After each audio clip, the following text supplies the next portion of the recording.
I got this book called How to Diet in the Wild. And it's to tell you how not to die, because they tell you all the ways you can die. Live from the Willie Nelson and Friends Museum Showcase in Nashville, Tennessee. It's Music is Funny. Musicians talking to comedians about music and comedy.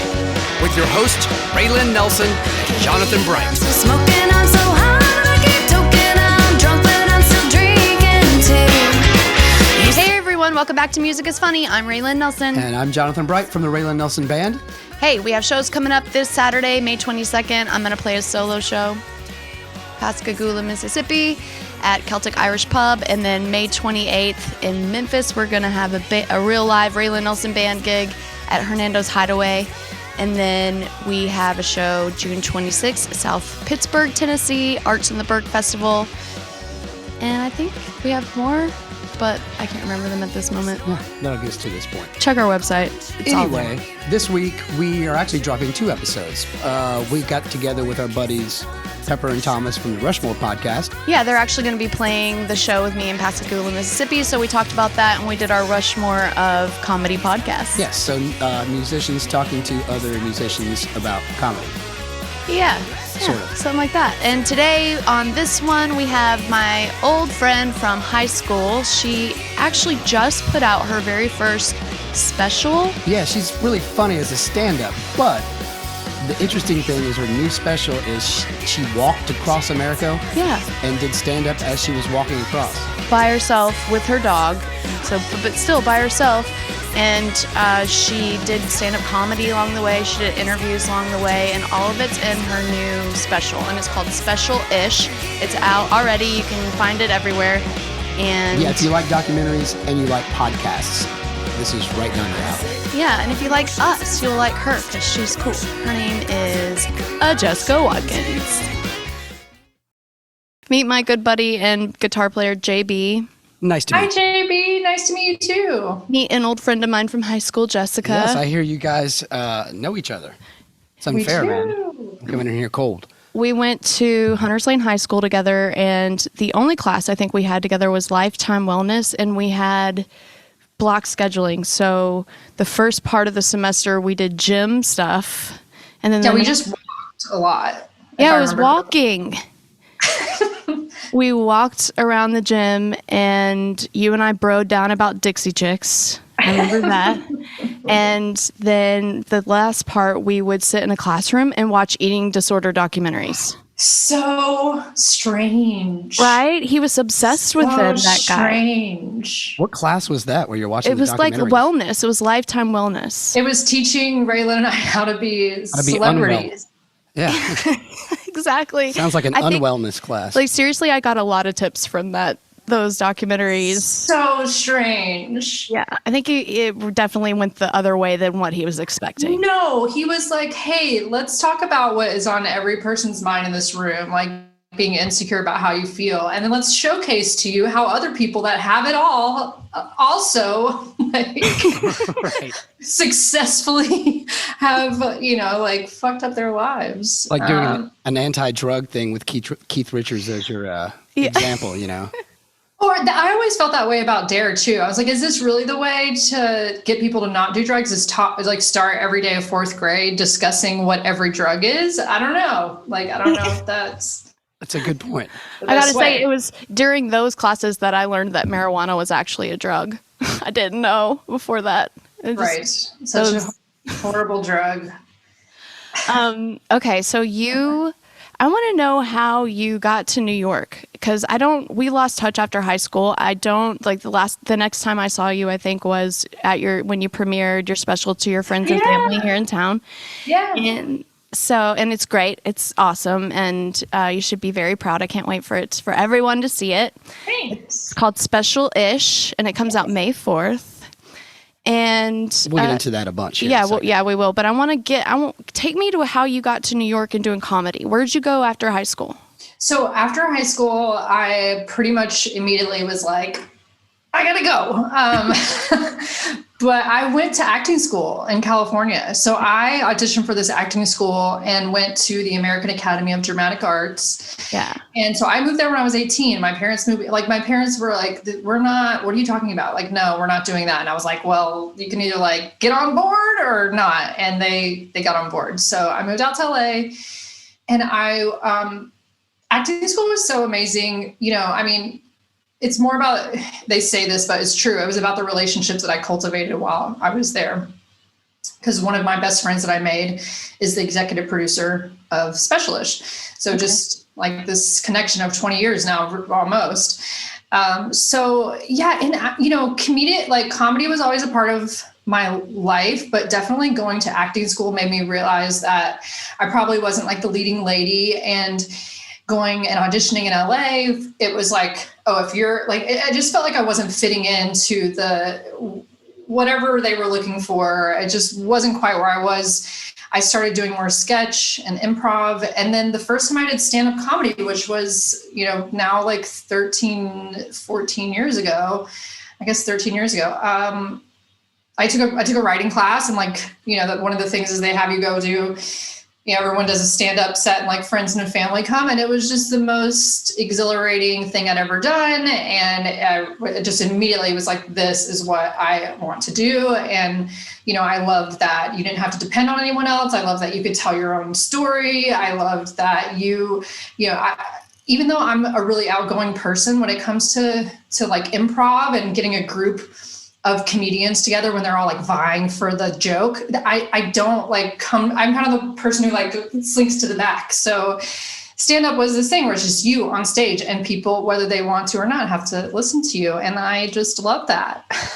So you weren't really thinking stand up then as a kid coming up. It was like, no, but it definitely was about the laugh, you know, like it was all about the laugh and getting attention, and being funny was always just a really quick way to get people's attention, you know? And so in LA, once that happened and I realized how great stand-up felt, I'd been in LA for almost 6 years at that point, and New York had been something that was kind of always in my wheelhouse, and it just felt like the right place for stand-up comedy. So I ended up moving to New York. I'd only been there one other time. I knew like one other person there. Wow. And yeah, and it ended up actually the night before I left LA, I went bowling with friends, and a friend was like, where are you staying?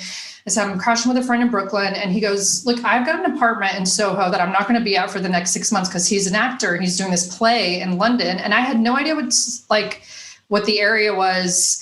And for anyone who like doesn't know New York City, it's just a really, you know, like nice area. It's, you know, like it's like when you think of like Sex and the City or something like that, it's the, you know, so I didn't know that at the time. Anyways, he said, stay there and just pay me whatever you can afford. So my first apartment in New York City was like in the place you would want to be when you came to New York. But I didn't even realize that when I got there. I was like, this place is kind of scary. Like, it's just like, why is everything like kind of dirty and stuff? And then, you know, looking back, I'm like, oh my God, literally like would never be able to afford to live in this neighborhood.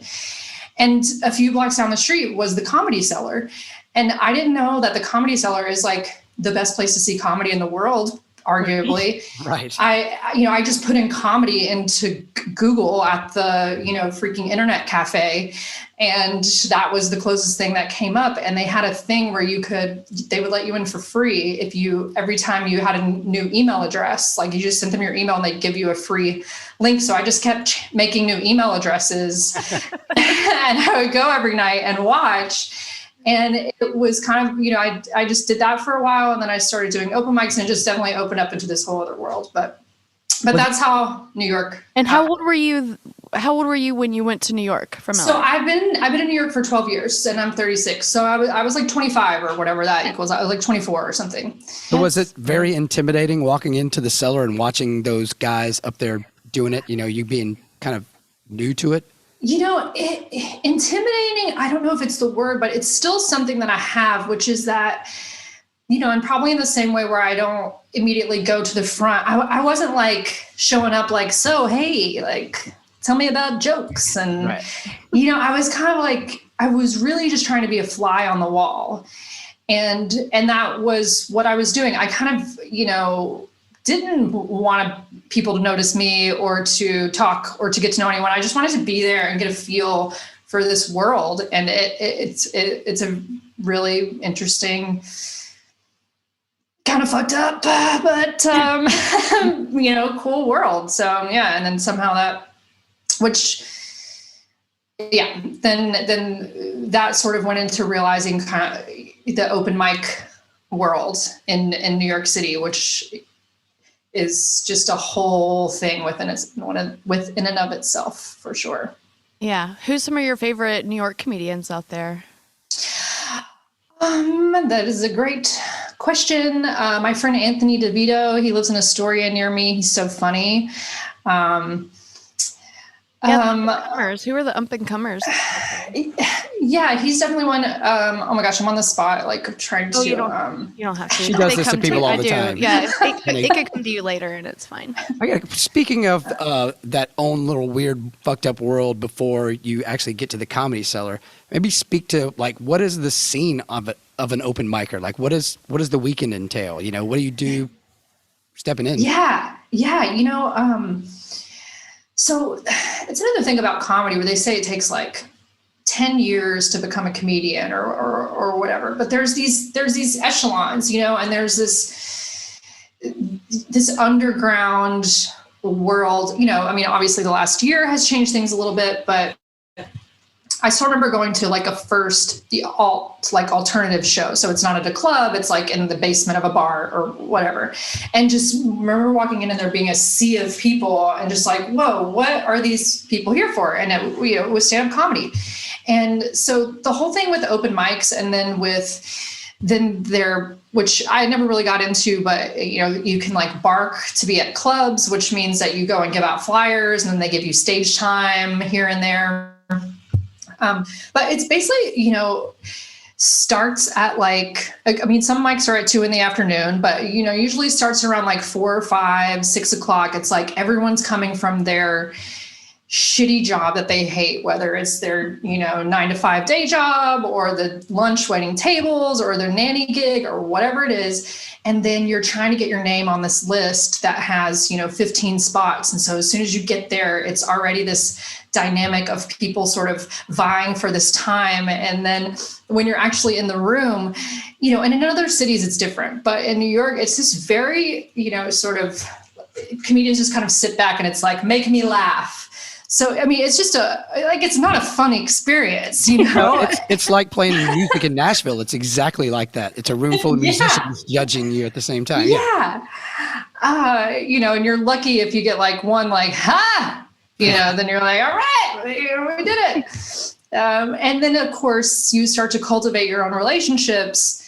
And then there's like these little clubs of people, and it depends what mic you're at and what the vibe is, depending on how you're feeling. And it's the same, it's pretty much you telling the same jokes over and over and over again and hoping at some point something changes, either, the way people are responding or you actually like remember to tweak, your punchline or your tag or whatever. And hope that joke someday gets funny.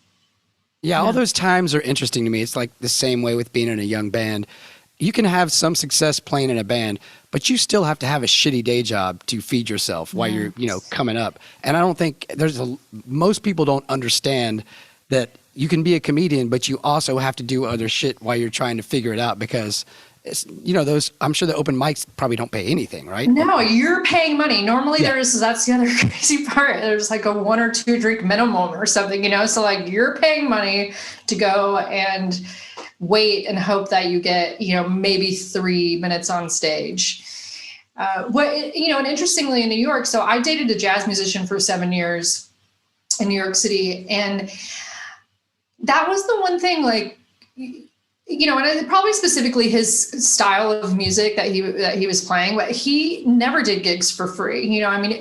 They would be really low paid. He might get 20, 30, $50, but no one would ever ask him to perform for free. And stand-up comedy, it's literally, they're just like, can you, like, I think you owe us for you to come and take our time to tell these jokes. Like, it makes no sense. It's a very feast or famine archetype. It feels like, you're either like, once you make it, you're making bank, or, being on the road is different. You can definitely make money on the road, but if you're just in New York City, it's hard. And it's, after leaving Nashville, I will say it's so interesting because Nashville has a really awesome comedy scene. And when I go back and I do shows, they're so fun and it's growing so much. Mm-hmm. And I kind of look, it's just, New York City is for sure it's a tough place to come up doing comedy. And I can only hope that it's made me stronger in the end, as those kind of experiences do. But it wasn't like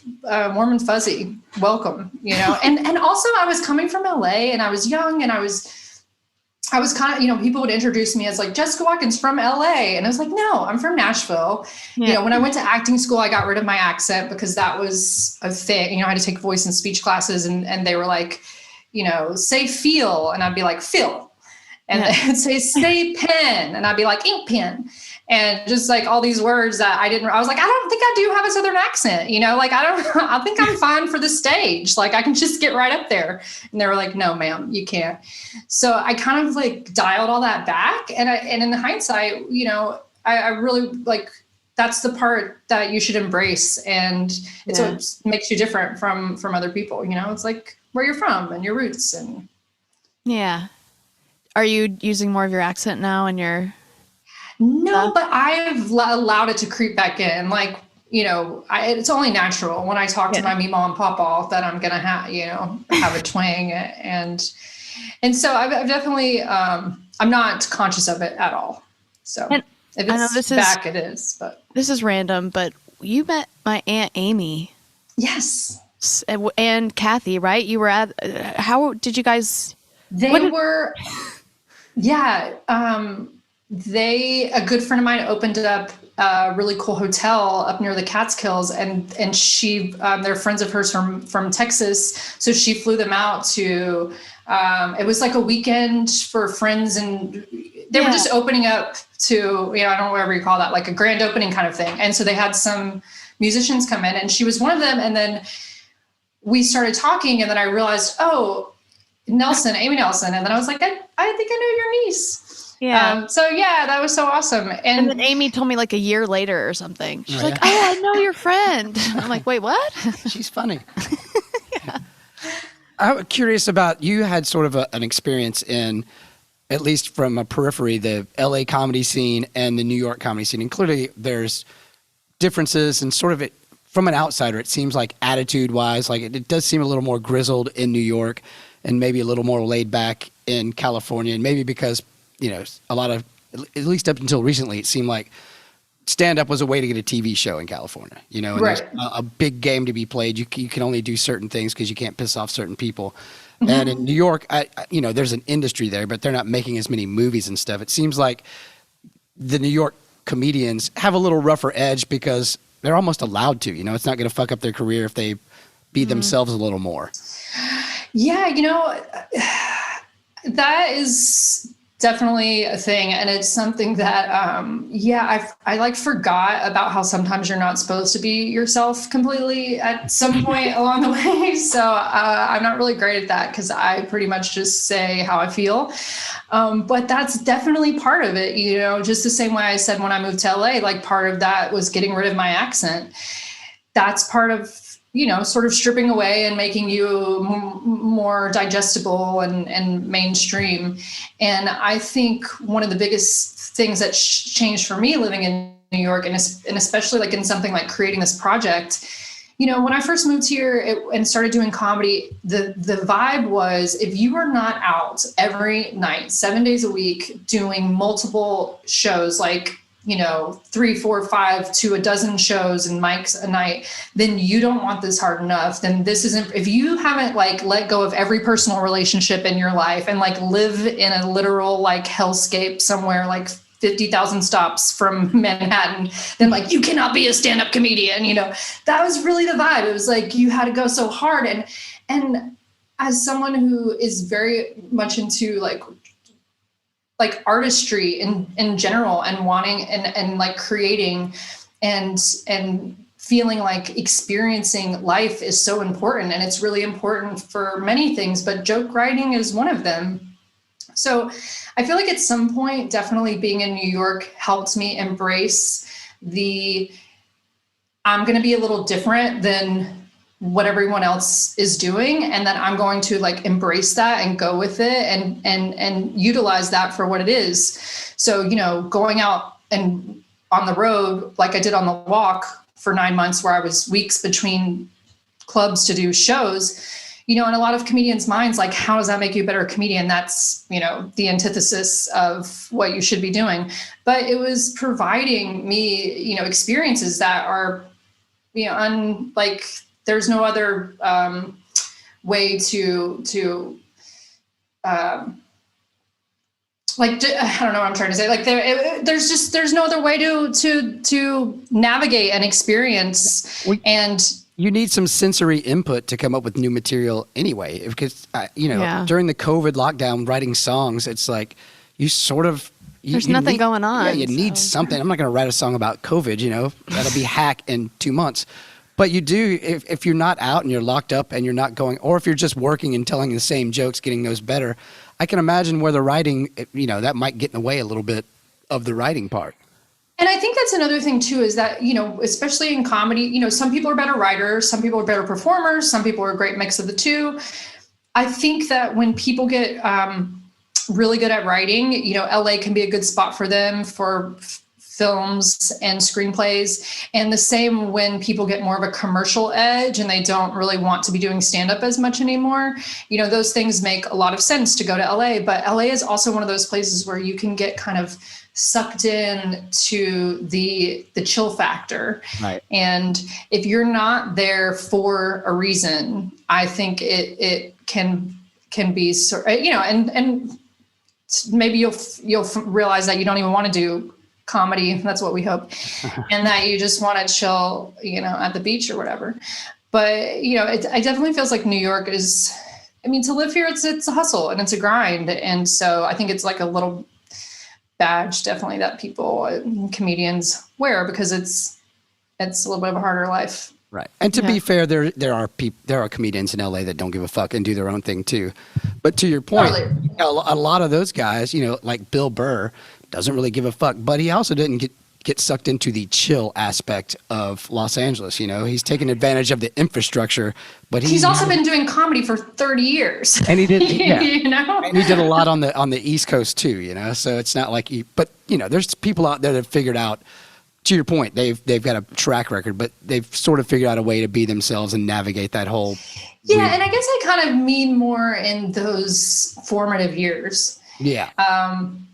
And, you know, and every artist is going to have that. You're trying to create your vision and your image, and you're basing that off of the people that you're surrounded by. And those things ebb and flow. The vibe is very definitely, I mean, not just with COVID, but, you know, the vibe here has changed a lot than it was 10 years ago when I was coming up, and social media has changed that, and the way that people can be present online. And you know, maybe you don't have to get up 5 and 10 times a night to build an audience. You know, you can do that through your social media presence. Yeah, that makes sense. We should get into I'm curious to know about the new special, because for people that are listening that don't know it, it's coming out. Maybe explain what it is, but take us back to what made you decide. Yeah, how did you decide to do this different thing for your special? Because everybody's looking to do something different with their thing, but I think you really found something different to do. Yeah. So I met this guy like 15 years ago in LA, Aaron Huey, who's now sort of a famous photographer. And we went golfing with a friend. He played the whole game of golf with a putter, and he wore gold shoes. And at the end of the game, my friend Will was like, yeah, he walked across America. And he remained a friend of mine it still is. And it was just something that kind of stuck in the back of my head. Never anything I thought I would do, but just like, you know, like, that's really interesting. And cut to years later, you know, moved to New York. And as simple as it is, you walk everywhere in New York, and I lived on one side of Manhattan and I worked on the other, and I just walked to work every day, which was like a half hour. And it started to just I just felt really connected to walking, and I would start walking more and more. And, if I was going someplace and it was an hour and a half walk, I would be like, well, maybe I'll just walk there. And it was very cathartic for me. Then you are, I'm a few years into comedy, and it's exciting, and you get these shows that you get excited about, and you get little blips and moments that you're feeling excited, but it is so much of a grind, and you're kind of seeing the landscape of what it looks like, and just the cost to survive in New York.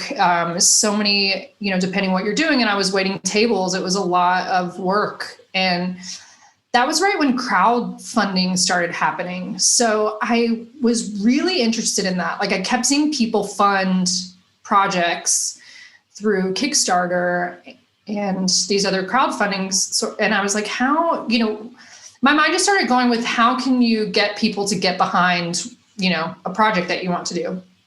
And just like all these ideas kind of combined. I read this book called The Man Who Quit Money, and it's about this guy who just survives off of everything's just provided for him. And there is something like really in that about giving into the unknown and just trusting in the universe. And I know that's like a very kind of white woman thing to say, but if we're talking about in this world, and obviously I know that's like not a general like thing we can all live by, but I think for this project it was definitely real for me. So I don't know, all these things just started coming together, and I wanted to quit my job, and I wanted to do a hike, and I wanted to make it about comedy, and I wanted to get funding for it. And so I started researching, and I started reading, and I started realizing that people do this walk. They do walks across America. I thought maybe I'll walk Tennessee, maybe I'll walk through Tennessee. But the more I kind of dived into it, I was like, well, might as well. If I'm already walking in Tennessee, I might as well just do the whole country, And I partnered with my friend Lorena, who's an editor, and we just started working on it. And we did the crowdfunding, and I was able to raise like 15 grand doing that. And I took all that money and bought camera equipment. I'd never used a camera before, really. I bought all my camping gear. I'd never camped by myself. I'd never hiked alone. Instagram had just started right before this. So even social media was like, I used Facebook quite a bit once I got on the road, but even before that, I wasn't like that crazy into social media. So these are just all things that ended up being huge learning experiences for me. But yeah, it kind of, it just sprouted. And it was like one of those ideas where you just kind of made the decision. And then all of a sudden it cut to, 6 months, a year later, there I was, driving in a bus with my friends to Delaware, and they were going to leave me at this campground. And then of course, every plan went out the window, and I realized that I wasn't like very physically, I hadn't really prepared myself too much physically for this. And it ended up being this crazy trip. So you were walking and doing comedy as you were like doing shows as you were walking. Yes. Which at the beginning I had these shows kind of set up along the way, but then once you start walking, you realize it's kind of difficult to gauge, how far are you going to make it? Yeah. Yeah. So then it became, before I would get to a town, I would just hit up the comedians who I knew, and someone would offer me a place to stay. And then I'd end up hanging out for like a week or so and doing shows wherever I could get spots. And comedy is also a really, it's something that brings us all together in a way. And it was cool to, when I would get to these cities and towns I was in, when people go see stand-up, they're there to laugh and they're there to have a good time. And it was a nice way to not feel alone while I was pretty alone for, stretches of time. And then all of a sudden you get to a place and people wanted to hear about what you're doing, and you'd be in these spaces where people were there like to hear your stories and laugh. And that created a nice balance. Were you able to roll into town and have that story, like maybe if you did shows, be able to get any kind of press while you were walking and doing this stuff? Were you taking advantage of that kind of stuff during the walk? Yeah, I was. I wasn't going super hard on it, but I did get on some like local news channels and I did radio along the way. And all of those, especially the radio always helped. Like inevitably someone would pull over on the side of the road and either, offer me a place to stay or give me money or food or weed. And yeah, and then, that was definitely part of this. You set out on something like this and you go, wow, this is like such a unique idea. And it's partially why the film is called Special-ish, because it's cool, it's special that I walked across America, but like kind of, it's special-ish, because people do it. People do this kind of stuff all the time. So like once you set out, you realize like, oh, this really isn't that unique of an idea. And that's why the film became a really personal story for me, because that's the story. It became a lot less about the actual walking and more about the mental journey that you go on when you change your whole perspective like that. It just totally flipped my whole perspective of life, as it were. Well, those are the best kind of documentaries. They start as one thing and then halfway through you're like, wow, clearly things have changed as they've been filming, and it just kind of morphs into something else. Yeah, that's definitely what happened. Did you, what was it like setting up a camera and then filming yourself walking a while and then turning around and having to go back and get the camera? That was bullshit. It's double walking. I don't want to spoil too much, but you did get injured along the way, right? I did. Yeah, but you get through it. You end up, I don't want to spoil too much, but it's really interesting. Any crazy stories that aren't in the movie that you can share with the walk? Because I imagine I don't want to ruin too much. I'm afraid to say too much. I want you to. It had to be a little scary. Yeah, there's definitely a bunch of experiences that didn't actually make it into the doc. Like I'm trying to think. Okay, like for instance, so I'm in Arkansas, and I really was, I think I'd reached my 1,000-mile marker or something like that. Or maybe it was a halfway mark, 1,500, I forget. But I was really contemplating quitting, which was pretty much every day of the walk was just contemplating quitting. But it was really in my mind at this day. And I was just trying to make it to the next town. And as I'm walking, I have my hat and my whole garb. So you can't really tell what I look like. I looked like a Boy Scout or something. Mm-hmm. And I'm passing under this overpass, and there's this guy with a truck, and in the back of the truck, he has all these watermelons, and he's just starts talking to me, and I just keep walking, but he kind of somehow he gets me in. He was like, hey, come over here. And he wanted to talk to me. And, he was like, what are you doing? And I told him I was walking across America, and he just kind of looking at me in my eyes, and he goes, you're thinking about quitting, aren't you?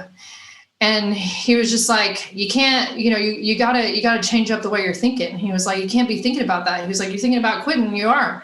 He's like, you gotta just push through. He was like, it's all in your mind.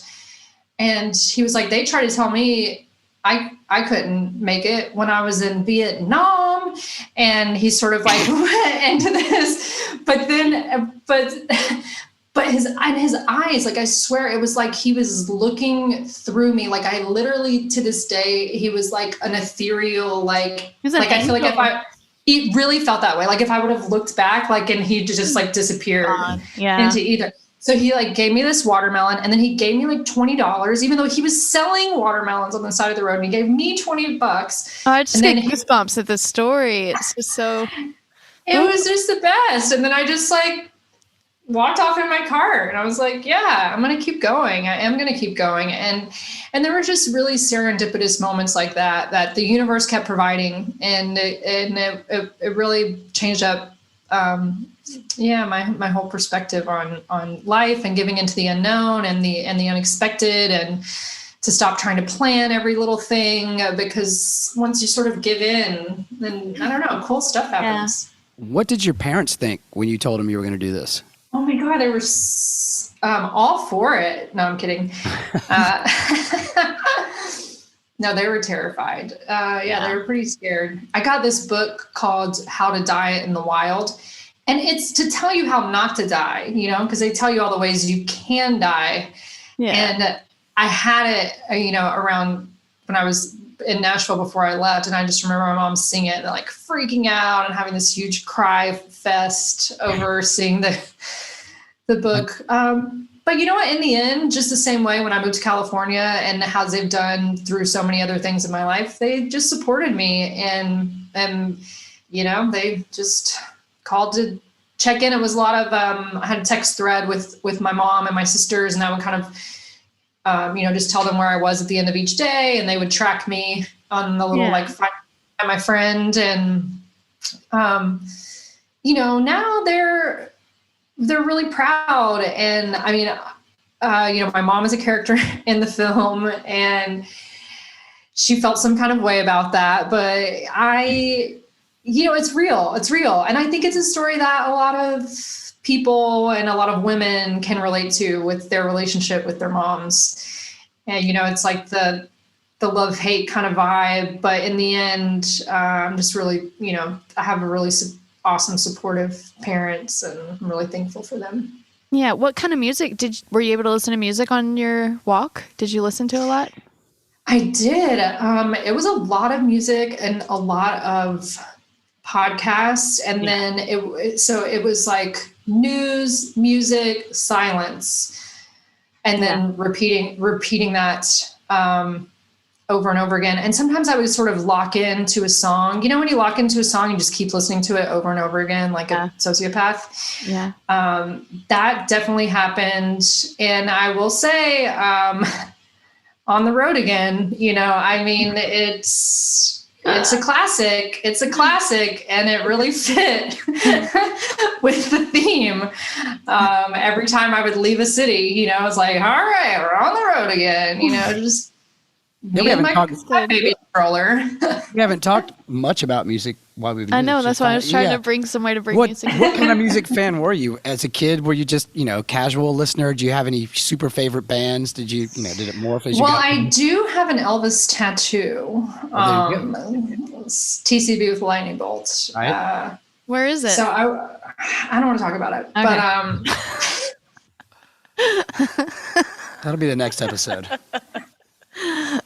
The year was 2003, so you do the math there and figure out where I have taken care of business in a flash tattoo on my body. This is the tramp stamp. Okay. I have one of those too. Okay, so music, Elvis. Then, Elvis was the from when I was growing up, but my parents, they were like very anti-country. So I did not grow up listening to country music, even though my grandfather loved picking and playing the guitar and like playing old stuff, which I still, and he's in the documentary as well. Yeah. Which I love and enjoy. But yeah, growing up, it was more like Carole King, and my parents are kind of hippies. So it was that, like, I guess, 70s vibe. Smooth singer-songwriter fare. Yeah. Yeah. And I was honestly all over the place on the walk itself. I think at that time I was using Pandora a lot. Oh, actually, the horror story is that the first time I lost cell service for an extended period of time, it was like 2 days that I was on this trail, and it was maybe like a month into the walk. I didn't realize that none of my music was stored on my phone. It was all stored in my cloud because I'd been connected to, getting a signal the whole time. So all of a sudden I'm like in this remote area, and the only thing that apparently had saved on my phone was a podcast about the Civil War and one Whitney Houston song. Which one? This moment in time. Wow, and you didn't kill yourself. This is amazing. I didn't. I thought she was going to say the only thing saved on my phone was like sounds of the desert or something as you're walking on a trail. Oh my gosh! So that was like for 2 days. That was the only entertainment I had, and after that point, I was just like, okay, you got to download some tunes here. But I think I used Pandora a lot. Actually, then it was a lot of. just mixing things up. Yeah. What about in high school? I know you and I did. We talked about loving the Dixie Chicks, and then, but like at that time we were all into this rap stuff that was like Nelly, right? Oh, I mean, I definitely had Nelly tape in my car. Yeah. I mean, I was a Blink 182 gal. I mean, I was all about the Blink. I did recently get a guitar, and you guys, those things are hard to play. Kinda, until you know how to play them, and they're easy. I would sit in my room and I wouldn't even do anything with this hand, and I would just go back and forth between the chords before I even tried to do anything. But that, I've got some calluses going over here, but we'll see what happens. But I did some calluses, and you're going strong. I think I was going in. Yeah. I did bring a harmonica with me, which is the only, it just feels like the right road instrument. Like a harmonica and a sack on a stick walking down the exactly. Also don't know how to play it. So, did not learn, but there were some, just moments to myself. That's a great full vibe. That's a great instrument to fake it on, though. You can almost sound like you're playing it, just breathing in and out with it. Yeah, exactly. Would you do it again if someone was like, "Hey, you want to go walk across America again?" Would you do it again? Absolutely. Yeah. Would you go a different way, maybe, or would back down that same? You should do comedy on the Appalachian Trail. Just walk that whole thing and do stand up every time you stop for. That was the initial thought. Was I wanted to do something like the Appalachian Trail, and then I was like, this does not coincide with comedy. Like this is not going to. So that's where it was like, if I'm walking between cities and towns, I'll be able to do stand up along the way, and came up with this really intense idea to do the. It's brilliant. I loved it. Well, if this goes well, we'll book you a tour on the Appalachian Trail and find mile markers, and we'll sell tickets. And then hikers can make it there. Yeah, I think there's you guys play music. I'll do some stand up. We'll sing on the road again the whole time, over and over again. Yeah, it would never get old, I'm sure. Yeah, and who needs comedy more than a bunch of people hiking out in the middle of nowhere? Every now and then it's got to be crazy. Yeah, they're definitely going to laugh. I mean, after walking 20 miles a day, it was not the thing that I wanted to do. And it was definitely, you're like, I'm going to come up with so many crazy jokes about interstates. And well, it's hard to make a relatable it just joke. Doesn't work that way. It's hard to make it relatable when you're talking about walking thousands of miles. There's not a lot of people. Oh, I remember that in high school. I'm like, don't you hate it? You're trying to go to a gas station to use the bathroom, and then your cart is outside, and then someone sees it, and no, okay. Okay, so listen, I make a Spotify playlist every week. Are there any other songs or bands or artists that stand out to you throughout your life that I can put on this list? Because right now it's very short. Okay, well, I was listening to a lot of Velvet Underground, which is like kind of dark, I think, but it was like getting me in some zone there. I mean, and bringing it back to Dixie Chicks, I mean, you listening to Wide Open Spaces while you're walking through the panhandle of Texas. I mean, that was it. They didn't miss. Yeah. Did you kind of curate the music for wherever the landscape you were in? Like, oh, this is, let me find, almost make playlists. Or was it I random? let the music kind of like guide me and like let it tell me like how I was feeling. I don't know. With Pandora, you can kind of, it throws random stuff at you. Yeah. And you're just like, no, or yes. And I feel like a lot of times I would just kind of like sing where it would go and sing. What are your favorite podcasts? Well, I love podcasts too. Well, when I was walking, I was listening to a lot of Mark Maron, which I haven't listened to him in a little bit, but I mean, and that, it's very inspirational because it's, it's just cool people and a lot of comedians doing interviews. Mm-hmm. So that was definitely like a big one. And, I'm like a news junkie. So I listen to like all of NPR's politics podcast and then you got to throw some murder in there. And so just to balance it all out. So like my favorite murder is definitely one that okay. My favorite murder.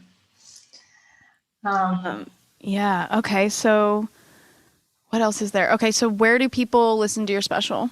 Yeah. So the film is coming out May 11th. May 11th. And, yes, Not May the 11th. 4th. And it is going to be available on a ton of streaming platforms and on demand. And you can just follow me online. I'll be posting about it in the weeks leading up. But anyone will be able to like listen or hear it from their computer, from iTunes, Amazon, like all the big ones. And then hopefully after that, it will be going to some other streaming platforms. Like maybe a Hulu or something like that. So Yeah. for the Good. rest. We'll put links to all that stuff in this thing Yeah. too, so people can click on it. That's Because I can't wait to. I know Ray Lynn's already seen it, but I'm excited. I'm a documentary and comedy junkie, so I can't wait. You'll love it. I'm really excited to share it. And like I said, it's a personal story, but I think that it's something that a lot of people can relate to. And the biggest overall thing is like I said, before I did that, I hadn't hiked or camped or even like had shot much with a camera. And I just decided to do it. And it's a really cool feeling to kind of look back and go like, wow, you did that thing. And so I guess I just like, it's like an encouragement to anyone to like not be afraid to change stuff up, and try something new. It's very old school punk rock too. You're like, I don't know how to do any of this, but I want to make this record. So fuck it. I guess I'll figure out how to work a recording studio. I'll figure out how to, I love stuff that people do all on their own. Outside of the box too. You Yeah. just came up with your own idea. Now listen, what are the best shoes to wear when you're walking across the country? Oh, well, God, you keep asking me for I can't even remember I don't even think I remember the name of because I went through like 3 different pairs. Honestly, I don't tennis even shoes? remember. Like they're definitely tennis shoes? Yeah, they were like trail runners, a little heavier than a tennis shoe. Yeah. Because the sole. I can't imagine being somewhere rural. That's a hard word to say. I don't know why we haven't changed it to something easier to say. By the way, is when you go 20 miles outside of any major city in the United States. We know is that from rural. driving. Absolutely. Yeah, I can't imagine you being somewhere alone and so rural that there's no phone service for you. Yeah. I mean, I get scared if I'm in my car driving and all of a sudden there's no phone service. I'm like, wait, we got to get somewhere where we can get What am I gonna do? So I just think you're so brave and amazing thanks. and always a fan, and we'll share everywhere. Thanks for doing this. Yeah, with us. thanks for doing this. Yeah, This is thanks great. for having me. Yeah, and thanks for figuring out the Zoom. Zoom for we might need you. We might need you Thursday. Yeah. Call me up. Yep. Thank you so much. Thanks, Jessica. Yeah, thank y'all. Bye. Jessica's my favorite comedian. Anyway, she's great. Go check out her special called Special-ish. You can find it anywhere, video on demand. I don't know. We'll put some links up. Yeah, and also just follow her on Instagram and all the social media platforms at @JessicaWatkins. And we'll be back next week with another fantastic comedian. Free Britty. Enjoy your groceries. Don't be an asshole. I know Mama's name.